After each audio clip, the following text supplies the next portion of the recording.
Today we are taking a look back at the GoPro Hero 5 from 2016. How good is it in 2026? The price is around 100 euros used, and that is most of the time with some accessories. I think that it's a pretty decent price, especially compared to other cameras. While the old Hero 5 definitely doesn't have all the features of the newer GoPros, it is a lot cheaper used, so that's nice. And it has a nice touchscreen on the back, which is something that I really like. However, because it is made of glass, it might break pretty easily. It's really nice that you can preview your shot, even though it's a small screen.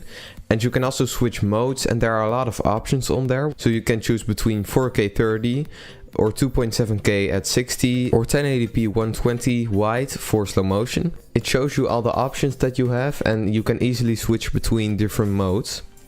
There's also the protune setting, which is something that I really like, because then you can set the sharpness to low and the colors to flat or GoPro, and set your preferred ISO, so you can have manual controls in a small camera. The screen is fixed to the camera, which can be kind of annoying, and you can also adjust the brightness, and it's bright enough.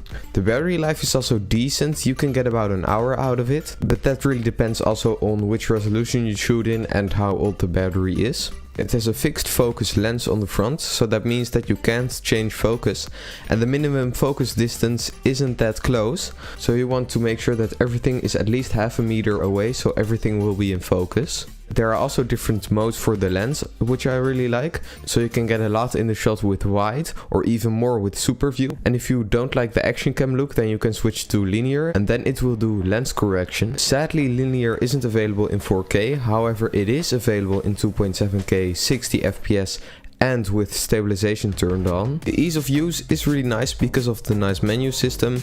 You can also just press record and get a decent image out of it. The video quality out of the Hero 5 Black still looks nice to this day. And with a lot of light you can get some really nice images.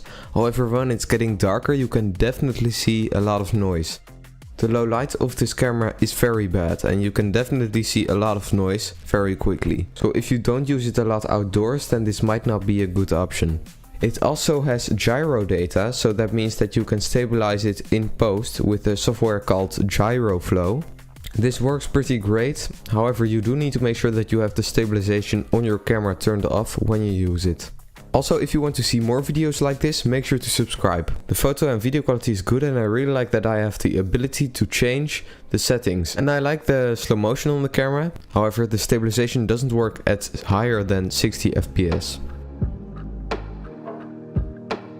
And the stabilization is okay, but it's nothing amazing. It is much better than having nothing, but it's definitely not near as good as something like Hyper Smooth. But sometimes that's also a good thing. It doesn't always have to be perfectly stable, and a bit of shake isn't that big of a problem, but sometimes the shake is a little bit too much in my opinion.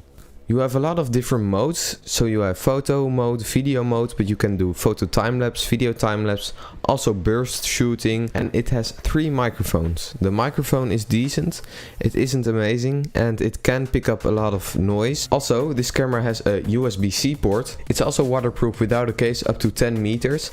One thing that I don't like is that you need to have a case to connect it to mounts. There is no mounting port anywhere on the camera. The startup time is also pretty fast. You just hit the button on the top and then it will automatically start recording. Also, I wasn't a big fan of the app. It sometimes takes a while for it to connect. So should you get one today? If you need a small, durable, compact camera that you can easily carry around, then this is still a decent option. However, the stabilization isn't amazing, but it is definitely not bad either. What do you think of this camera? Let me know in the comments down below, and thank you so much for watching.